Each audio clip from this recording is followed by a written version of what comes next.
Hi students, welcome back to my channel. இந்த வீடியோவில் என்ன பார்க்க போகிறோம் அப்படின்னா 11ஆம் வகுப்பு கணக்கு பதிவியல் அதில் இருக்கக்கூடிய பாடம் 7ல் இருக்கக்கூடிய கணக்குகள். வாங்க வீடியோக்குள்ளே போகலாம். ஸோ ஆல்ரெடி பாடம் 7ல் இருக்கக்கூடிய முதல் 2 கணக்குகள் போட்டுட்டோம். நெக்ஸ்ட் நம்ம பார்க்க போகிறது தேர்டு சம். ஓகேவா? ஸோ தேர்டு சம் வந்து என்ன கொடுத்துருக்காங்க பாருங்கள், இரு பத்தி ரொக்கையீடு. இரு பத்தி ரொக்கையீடு அப்படின்றது வந்து ரொம்ப ஈஸி. என்ன அப்படின்னா, நம்ம தொகை காலம் 2 இருக்குது இல்லையா, அதே மாதிரி இங்கே என்ன பண்ண போகிறோம் அப்படின்னா சேம் அதே நாள் செலுத்தல் பெறுதல் அதெல்லாமே சேம். நம்ம விளக்கம் தொகைன்னு போடுவோம் இல்லையா, அந்த விளக்கத்துக்கு பதிலாக தள்ளுபடின்னு ஒரு காலம் போட போகிறோம். அதுதான்.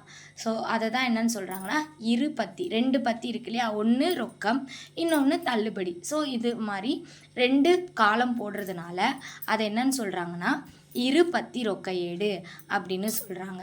ஸோ இதுக்கு எப்படி ஹெட்டிங் எழுதணும் அப்படின்னு பார்த்தீங்கன்னா, இங்கே பாருங்கள், கணக்கில் என்ன பேர் இருக்குது பாருங்கள், அகமது என்பவரின் ரொக்கம் மற்றும் தள்ளுபடி பத்திகளுடன் கூடிய ரொக்கையீட்டினை பதிவு செய்கன்னு கொடுத்துருக்காங்க. அப்போ திரு அகமது அவர்களின் ரொக்கையீடு அப்படின்னு போட்டுட்டு அதே நாள் பெறுதல் பேரேட்டு பக்க எண், அடுத்து தள்ளுபடின்னு ஒரு காலம், ரொக்கம்னு ஒரு காலம், அதே மாதிரி நாள் செலுத்தல் பேரேட்டு பக்க எண், பெற்ற தள்ளுபடி ரொக்கம். ஏன் இப்போ நமக்கு இதை நல்லா ஞாபகம் வச்சுக்கோங்க, 2 சைடும் தள்ளுபடி காலம் வரும். இந்த ஒரு சம்மில் மிஸ்ஸு மென்ஷன் பண்ணியிருக்கேன்.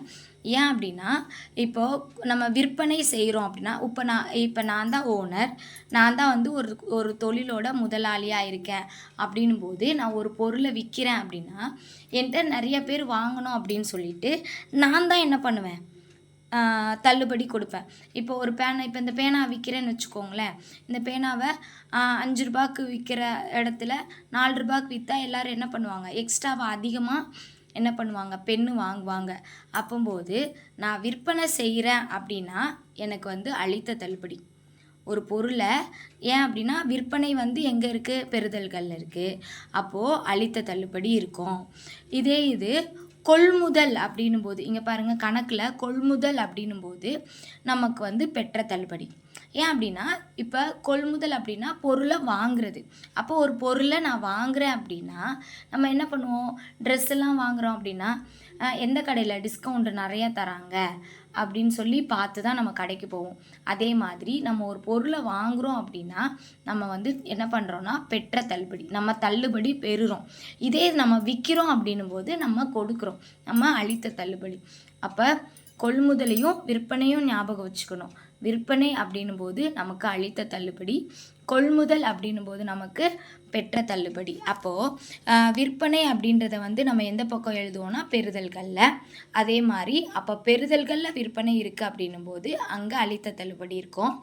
இங்கே கொள்முதல் வந்து செலுத்தல்கள் பக்கம் இருக்கும்போது செலுத்தல்கள் பக்கம் பெற்ற தள்ளுபடி இருக்கும். ஓகேவா? இப்போ சம் போடலாம். ஸோ பாருங்கள், ரொக்க இருப்பு அப்படின்னும் போது என்ன எழுதணும், பெறுதல்கள் பக்கம் இருப்பு கீக்கோ அப்படின்னு போட்டு அமௌண்ட் எழுத போகிறோம். நெக்ஸ்ட்டு பாருங்கள், ரொக்க விற்பனை. ஸோ திரும்பவும் சொல்கிறேன், இந்த இது வந்து நம்ம முழுக்க ரொக்க ஏடை தான் பதிவு பண்ணுறோம். இதில் என்ன பண்ணக்கூடாது, கடன் நடவடிக்கை எதுவும் வரக்கூடாது. நம்மளை கன்ஃபியூஸ் பண்ணுறதுக்காக என்ன பண்ணியிருப்பாங்க, கொடுத்துருப்பாங்க. நம்ம தான் கவனமாக கணக்கை ரீட் பண்ணணும். ஸோ பாரு, ரொக்க விற்பனை அப்படின்னும் போது அது பெறுதல்கள் பக்கம். நெக்ஸ்ட்டு அமௌண்ட்டை போட்டுடணும். அடுத்து வேலன் என்பவருக்கு செலுத்திய ரொக்கம் 15,850 அவர் அனுமதித்த தள்ளுபடி. ஸோ பாரு, செலுத்திய ரொக்கம் அப்படின்னும் போது அது என்னது, செலுத்தல். அப்போது வேலன் பக்கத்தில் இப்போ அங்கே வந்து என்ன பண்ணியிருக்காங்க, 150 ரூபா தள்ளுபடி பெற்றிருக்காங்க. அப்போ பெற்ற தள்ளுபடியில் இங்கே பாருங்கள், வேலன் கணக்கு அப்படின்னு போட்டுட்டு பெற்ற தள்ளுபடி, அப்புறம் ரொக்கம். ஓகேவா? புரியுதா? தள்ளுபடியை மட்டும் தள்ளுபடி காலத்தில் எழுதணும், அவங்க செலுத்திய காசை ரொக்கத்தில் எழுதணும். ஓகே, நெக்ஸ்ட்டு பாருங்கள், 13ஆம் தேதி பெருமாள் என்பவருக்கு கடனுக்கு சரக்கு விற்றது. ஸோ கடனுக்கு சரக்கு விற்றது அப்படின்னா நமக்கு வருமா, வராது. ஏன் அப்படின்னா நம்ம பதிவு பண்ணுறது ரொக்க நடவடிக்கை. ஓகேவா? ஸோ அடுத்தது பாருங்கள், 15ஆம் தேதி சொந்த செலவுக்காக பணம் எடுத்தது. ஸோ சொந்த செலவு அப்படின்னும் போது எடுப்பு. சொந்த செலவு அப்படின்னும் போது எடுப்பு. ஸோ எடுப்பு வந்து செலுத்தல் தான். ஏன்னா நம்ம கம்பெனிலேருந்து நம்மளே காசு எடுக்கும்போது கம்பெனியை விட்டு காசு வெளியே போகுது. ஸோ எடுப்பு அமௌண்ட் எழுதிடணும். அடுத்து பாருங்கள், 15ஆம் தேதி எழுதியாச்சு. நெக்ஸ்ட்டு 16, சுப்பிரமணியத்திடம் இருந்து சரக்குகள் கடனுக்கு வாங்கியது. ஸோ கடனுக்கு வாங்குகிறோம், அப்போ அது வருமா? என்ன பண்ணாது? வராது. ஸோ எழுதக்கூடாது. நெக்ஸ்ட்டு பாருங்கள், 22ஆம் தேதி ரொக்கம் வங்கியில் செலுத்தியது. ஸோ நம்மகிட்ட இருக்க காசு பேங்க்குக்கு போகுது, அப்போ நம்மளை விட்டு காசு வெளியே போகுது. அப்போ என்னது? செலுத்தலில் வங்கி கணக்கு போட்டு அமௌண்ட் எழுதிடணும். நெக்ஸ்ட்டு பாருங்கள், 27ஆம் தேதி பெருமாளிடம் ரொக்கம் பெற்று அவர் கணக்கை தீர்த்து கொண்டது. நல்லா ஞாபகம் வச்சுக்கோங்க, அந்த தீர்த்து கொண்டது அப்படின்ற வேர்டு இருக்குது அப்படின்னாலே நம்ம அமௌண்ட் செக் பண்ணணும்.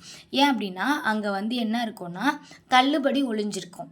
ஸோ கணக்கை தீர்த்து கொண்டார் அப்படின்னும் போது இங்கே செக் பண்ணுங்களேன், இங்கே அமௌண்ட் எவ்வளோ இருக்குது? 19,000. இதே பெருமாள் நமக்கு முன்னாடி ஏதோ ஒரு இதில் இருக்கும். இங்கே பாருங்களேன், பெருமாள் என்பவருக்கு கடனுக்கு சரக்கு விற்றுருக்கோம். அப்போ விற்பனை நடந்திருக்கு. பெருமாளுக்கு கடனுக்கு விற்றுருக்கோம், இப்போ அவர் காசு கொடுத்துருக்காரு. கடனுக்கு விற்றது அப்படின்றது நமக்கு வராது, பட் ஆனால் அவங்க மூலமாக நமக்கு காசு வருது. ஆமாவா? இப்போ ஒரு பொருளை விற்கிறோம் அப்படின்னா நமக்கு காசு உள்ளே வருமா? ஸோ அப்போ விற்பனை செய்கிறோம், அப்போ நமக்கு காசு உள்ளே வருது. ஓகே, அப்போது அவருக்கு எவ்வளோ டிஸ்கவுண்ட்? இங்கே அமௌண்ட்டு பாருங்களேன், 19,200 இருக்கா? இந்த தீர்த்து கொண்டார் அப்படின்றதுல வந்து பார்த்திங்கன்னா 19,000 தான் இருக்குது. அப்போ இந்த 200 வந்து நம்ம அளித்த தள்ளுபடி. இந்த பாருங்கள், பெருமாள் கணக்கு அப்படின்னு போட்டு அளித்த தள்ளுபடியில் 200, ரொக்கத்தில் 19,000 போட்டுக்கணும்.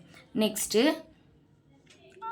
அலுவலக செலவிற்காக காசோலை மூலம் ரொக்கம் எடுத்தது. ஸோ செலவுக்காக காசு எடுக்கிறோம், அப்போ நம்மளுக்கு கம்பெனிக்குள்ளே காசு உள்ளே வருது. ஸோ 26ஆம் தேதி வங்கி கணக்குன்னு போட்டு அமௌண்ட் எடுத்துக்கணும். நெக்ஸ்ட்டு, சுப்பிரமணியம்க்கு ரொக்கம் செலுத்தி அவர் கணக்கு முழுவதும் தீர்க்கப்பட்டது. ஸோ இந்த கணக்கு தீர்க்கப்பட்டது அப்படின்னோம்னோதே நம்ம என்ன பண்ணணும்? சுப்பிரமணியம்னு இருக்கா, அதுக்கு மேலே எங்கே பார்த்தோம்? இங்கே பாருங்கள், கடன் நடவடிக்கையில் இருக்கா பெருமாள். அடுத்து இங்கே பாருங்களேன், நம்ம எழுதலை. 16ஆம் தேதி சுப்பிரமணியத்திடம் சரக்கு வாங்கியது அப்படின்னா கொள்முதலா விற்பனையா? வாங்கியது அப்படின்னாலே கொள்முதல். ஸோ அப்போ கொள்முதல் செய்யும்போது நமக்கு காசு வெளியே போகும். அதனால தான் இங்கே பாருங்கள், ரொக்கம் செலுத்தி, அப்போ செலுத்துகிறோம். கணக்கு முழுவதும் தீர்க்கப்பட்டது அப்படின்னும் போது நம்ம அக்கௌண்ட்டில் அமௌண்ட்டு செக் பண்ணணும். இங்கே பாருங்கள், 14,300 இருக்குது, இங்கே 14,200. இங்கே வந்து நமக்கு தள்ளுபடின்ற வேர்டு மென்ஷன் பண்ணியிருக்க மாட்டாங்க. ஏன் அப்படின்னா இந்த மாதிரி நம்ம தான் செக் பண்ணணும். இங்கே முன்னாடி கடன் கொள்முதலோ கடன் விற்பனையோ நடந்திருக்கு, இப்போ அது மூலமாக நமக்கு காசு வருது. அப்போது இங்கே பாருங்கள், சுப்பிரமணியன் போட்டு 100 தள்ளுபடி அமௌண்ட்டு அவுட்டர் காலம் போட்டுருணும். நெக்ஸ்ட்டு, ரொக்க கொள்முதல். ஸோ கொள்முதல் கணக்கு அப்படின்னு சொல்லிட்டு அமௌண்ட்டு போட்டுடணும். அடுத்து பாருங்கள், விளம்பர செலவுக்காக ரொக்கம் செலுத்தியது. ஸோ செலவு விளம்பரம் அப்படின்னு போட்டு 1,500 போட்டுடணும். ஸோ இதுக்கப்புறம் என்ன பண்ணணும்? இப்போ நம்ம வந்து தள்ளுபடி காலத்தை க்ளோஸ் பண்ணணும்னு அவசியம் இல்லை. 2 பக்கமும் சமமாக தான் இருக்கணும், அதுக்கு இருப்பு கீக்கோ போடணும் அப்படிலாம் கிடையவே கிடையாது. தள்ளுபடி காலத்தில் அளித்த தள்ளுபடி எவ்வளோ இருக்குது, பெற்ற தள்ளுபடி எவ்வளோ இருக்குது, அது மட்டும் எழுதுனா போதும். அதுக்கு வந்து ரெண்டும், இந்த பக்கம் 200 இருக்குது மிஸ், இந்த பக்கம் 300 இருக்குது, அதெல்லாம் நம்ம கன்சிடரே பண்ண தேவையில்லை. இந்த பக்கம் என்ன இருக்கோ அது ஆன்சர், அளித்த தள்ளுபடி எவ்வளோ இருக்கோ அதே ஆன்சர். அதை வந்து என்ன பண்ணிக்கணும்? அங்கே இருக்கிறத அப்படியே போட்டுடணும். ஸோ ரொக்கத்தை தான் நம்ம என்ன பண்ணணும் அப்படின்னா கூட்டி காட்டுறோம். ஸோ எந்த பக்கம் அதிகமாக இருக்கோ அதை தான் ஓவரால். இந்த டோட்டல் வந்து 2 பேஜுக்கும் சமமாக இருக்கணும். பார்த்தீங்களா? ஜிக்ஸாக்காக போட்டால் அடித்து போட்டுருவாங்க, 1 மார்க் 1/2 மார்க் மைனஸ் ஆகிடும். ஏன் விடணும்? அதனால் 2ம் ஈவனாக பாருங்கள், ஒரே லைனில் எழுதணும் ஆன்சரை. ஓகே, ஸோ பற்று பக்கம், அதாவது பெறுதல்கள் பக்கம் அதிகமாக இருக்குது, செலுத்தல்கள் பக்கம் எவ்வளோ கம்மியாக இருக்குது? 31,500. அதை இருப்புக்கு ஈன்னு போடணும். அதை நெக்ஸ்ட் மந்த்துக்கு என்ன பண்ணணும்னா எடுத்து எழுதிக்கணும். சரியா? அடுத்த மாதம் 1ஆம் தேதி. ஸோ 1ஆம் தேதி அக்டோபர்னா செப்டம்பர் 1, 2017 அப்படின்னு எழுதி இருப்பு கீக்கோ 31,500 எழுதிடணும். சரியா? தேங்க்யூ ஃபார் வாட்சிங்.